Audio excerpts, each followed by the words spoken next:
नमस्कार दोस्तों, कैसे आप लोग? तो आज मैं डिस्कशन करूँगा एक न्यू आईपीओ के बारे में, क्योंकि आईपीओ की जो एक-एक करके आईपीओ जो मार्केट में आ रहा है, तो उसके बारे में मैं पहले आपको डिस्कशन कर चुका हूँ।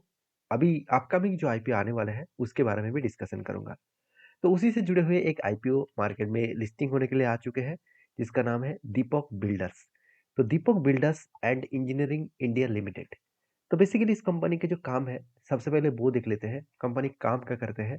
देखिए कंपनी के प्रोजेक्ट देखकर ही हमको पता चल चुके हैं कि कंपनी कंस्ट्रक्शन, बिल्डिंग से लेकर कमर्शियल, डोमेस्टिक, साथ ही साथ रोड कंस्ट्रक्शन से लेकर ब्रिज कंस्ट्रक्शन से लेकर अलग-अलग कैटेगरीज के ऊपर काम करते हैं।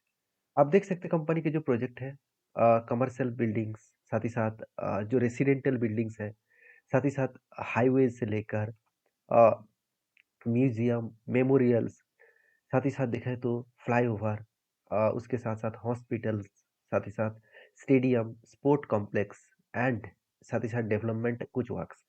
तो कंपनी का जो प्रोजेक्ट है वो टोटली एक डेवलपमेंट प्रोजेक्ट के ऊपर है। अभी देखिए, इंडिया एक डेवलप कंट्री है। अपकमिंग टाइम्स में इंडिया में बहुत ज़्यादा डेवलपमेंट होने वाला है। तो वही कंपनी के ऊपर ग्रोथ होने वाला है जो डेवलपमेंट प्रोजेक्ट के ऊपर काम कर रहा है। तो सीधा-सीधा इस दीपक बिल्डर्स के ऊपर क्या फ़ायदा होने वाला है? कि इस कंपनी के ऊपर सही सचमुच क्या ग्रोथ है? सब कुछ मैं डिस्कशन करूँगा, फंडामेंटल से लेकर फाइनेंशियल तक। उसके बाद कंपनी के आईपीओ में मेरा व्यू क्या है, सब कुछ मैं डिस्कशन करूँगा, तो वीडियो को लास्ट तक देखना। तो सबसे पहले देखिए कंपनी के कुछ प्रोजेक्ट के बारे में चर्चा करूँगा। दीपक बिल्डकन के जो कुछ डेटा अगर देखा जाए तो कंपनी का प्रोजेक्ट, कंप्लीट प्रोजेक्ट के बारे में बात करूँ, तो आप यहाँ पे देख सकते हैं कहाँ-कहाँ पे कंपनी कंप्लीट प्रोजेक्ट कर चुके हैं। चाहे हॉस्पिटल हो, स्टेडियम हो, एडमिनिस्ट्रेशन हो। तो कहाँ-कहाँ पे कंपनी प्रोजेक्ट कंप्लीट कर चुके हैं, वो आप यहाँ पे पूरा लिस्ट आपको मिल जाएगा। और आपका ऑनगोइंग प्रोसेस मतलब जो प्रोजेक्ट अभी चल रहा है, तो कहाँ पे मेडिकल कॉलेज हो रहा है, कहाँ पे रेलवेज़ के ऊपर भी कंपनी काम करना शुरू कर चुके हैं। जहाँ पे आप देख सकते हैं पंजाब है, हरियाणा, दिल्ली, तो कुछ अलग-अलग जगह पे। उस तरीके से फ्लाईओवर ब्रिज के ऊपर भी काम हो रहा है। इंडस्ट्रियल बिल्डिंग्स के ऊपर भी काम हो रहा है। एडमिनिस्ट्रेशंस के ऊपर भी काम हो रहा है। तो बेसिकली कंपनी के ऊपर प्रोजेक्ट ऑनगोइंग हमेशा रहता है। ये एक सीधा-सीधा पॉइंट्स देखने को मिला। अभी कंपनी इस प्रोजेक्ट को करके कितना फ़ायदा कमा रहा है? कंपनी का ग्रोथ क्या है? चलो वो देख लेते हैं। सबसे पहले देखिए, अगर मैं अबाउट सेक्शन के ऊपर जाऊँ तो कंपनी स्टार्ट हुआ था 2017 में। मतलब उतना भी पुराना कंपनी नहीं है। उसके बाद देखा जाए तो builders and engineering limited is a construction company मतलब स्पेशलाइजिंग इन एडमिनिस्ट्रेटिव। तो एडमिनिस्ट्रेटिव के ऊपर एक स्पेशलाइजेशन कंपनी है जो मैं पहले ही बोल चुका हूँ कंपनी किसके ऊपर काम कर रहा है। तो अब देखिए कंपनी के ऊपर सबसे बड़ी बात यही है कि कंपनी हैज़ एम्प्लॉयड अ, अभी देख सकते हैं टांग प्रोजेक्ट किसके ऊपर? आर्किटेक्चर के ऊपर, साथ ही साथ स्ट्रक्चर के ऊपर, सिविल मतलब एमईपी के ऊपर, साथ ही साथ देखा है तो पब्लिक हेल्थ सर्विसेज के ऊपर, आईटी सिस्टम के ऊपर, ऑपरेशन सेल थिएटर्स के ऊपर, मेडिकल गैस पाइपलाइन्स, साथ ही साथ एंड लैंडस्केपिंग के ऊपर। तो इस तरीके से प्रोजेक्ट के ऊपर कंपनी काम कर रहा है। तो बेसिकली कंपनी का कंस्ट्रक्शन प्रोजेक्ट के ऊपर बिजनेस है, इंडस्ट्रियल बिजनेस है एंड सेल्स एंड प्रोडक्ट के ऊपर भी बिजनेस है। सेल्स एंड प्रोडक्ट मतलब कंपनी खुद बिल्डिंग बनाते भी है और उसको सेल्स भी करते हैं। तो कंपनी का बिजनेस कहाँ पे चल रहा है? आप देखेंगे कंपनी कुछ मेजर स्टेट में कंपनी बिजनेस कर रहा है, जैसे पंजाब हो गया, हरियाणा हो गया, राजस्थान, उत्तराखंड और 2 न्यू यूनियन टेरिटरीज़ के ऊपर काम कर रहा है। वो भी आप देख सकते हैं, Chandigarh and national capital of Delhi. तो इस जगह पे भी कंपनी काम शुरू कर चुके हैं। तो कंपनी का सीधा-सीधा एक पॉइंट्स यहाँ पे देखने को मिला। तो कंपनी के टोटल फाइनेंशियल डिटेल्स जो है, वो मैं अभी आपको शेयर करूँगा। उससे पहले कंपनी के कुछ स्ट्रेंथ के बारे में पता कर लेते हैं। देखिए कंपनी का स्ट्रेंथ है कि कंपनी बता रहा है कि high quality construction project are achieved with the use of technology. आप देखेंगे तो efficient process and dedicated workforce. Company ये भी बता रहा है कि जो इन्वेस्टिंग इन मॉडर्न कंस्ट्रक्शन है और उसके ऊपर कंपनी काम कर रहा है, मतलब मॉडर्न कंस्ट्रक्शन बनाने के लिए जो इक्विपमेंट्स का जरूरत है, हाईवे के बनाने के लिए जो डेवलपमेंट की ज़रूरत है, उसके ऊपर कंपनी काम कर रहा है। साथ ही साथ कंपनी बता रहा है कि एक्सपीरियंस मैनेजमेंट टीम लेकर काम कर रहा है।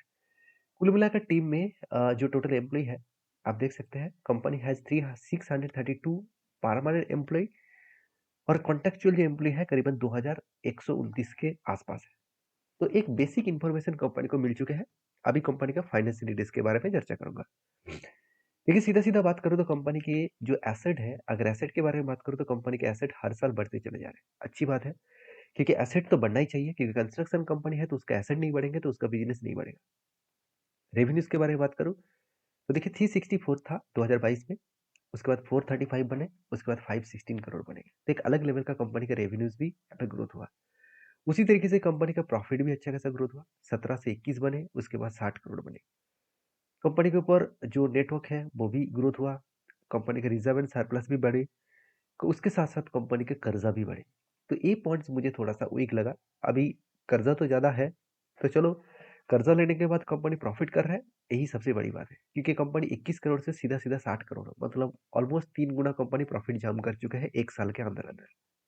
तो कंपनी के कुछ और पॉइंट्स देख लीजिए जैसे आरओई रिटर्न ऑफ इक्विटी 8.5% के आसपास है, आरओसी 8.5% के आसपास है।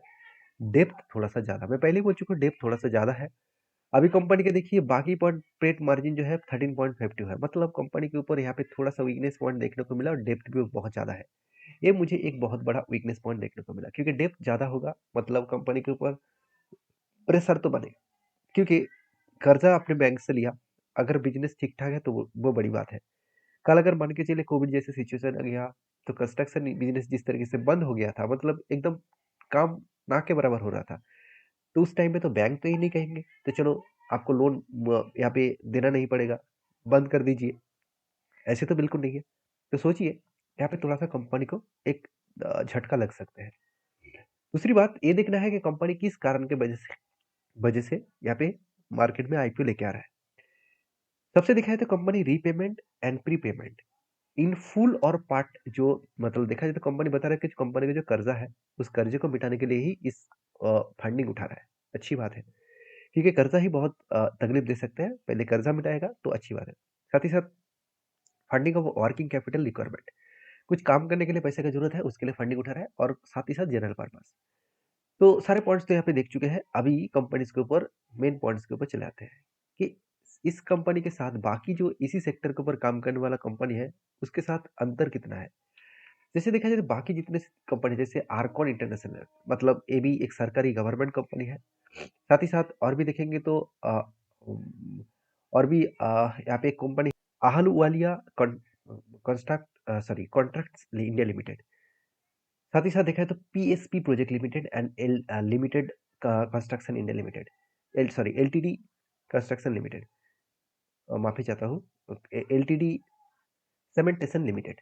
तो सारे कंपनी से अगर बेसिक अर्निंग पर शेयर को देखा जाए तो कंपनीज के दीपक बिल्डर्स के जो मतलब अर्निंग पर शेयर है वो एवरेज के आसपास है। बाकी कंपनीज को तो बढ़िया है। और देखा जाए तो पी रेशियो मैं पहले डिस्कशन कर चुका हूँ इसका पी रेशियो कितना है। और एक बार चलो मैं एक बार आपको दिखा ही देता हूँ इसका पी रेशियो कितना था। आप देख सकते हैं पी रेशियो तो यहाँ पे मेंशन नहीं किया गया। तो पी रेशियो के हिसाब से देखा जाए तो कंपनी के बाकी पी रेशियो एवरेज के आसपास है। इसका पी रेशियो भी सेम टू सेम लेवल में होने का चांसेस है। तो ओवरऑल बात किया जाए तो कंपनी का परफॉर्मेंस तो ठीक ठाक ही हो रहा है और कंपनी जिस कारण के वजह से आईपीओ लेके आ रहा है वो अच्छी बात है क्योंकि खुद के जो कर्जे है उसको मिटाने के लिए। अभी कंपनीज के आईपीओ के डेट डेट देख लेते हैं कौन सा डेट में कंपनी आईपीओ लेके आने वाला है। तो सबसे पहले मैं डेट के बारे में चर्चा करूँ।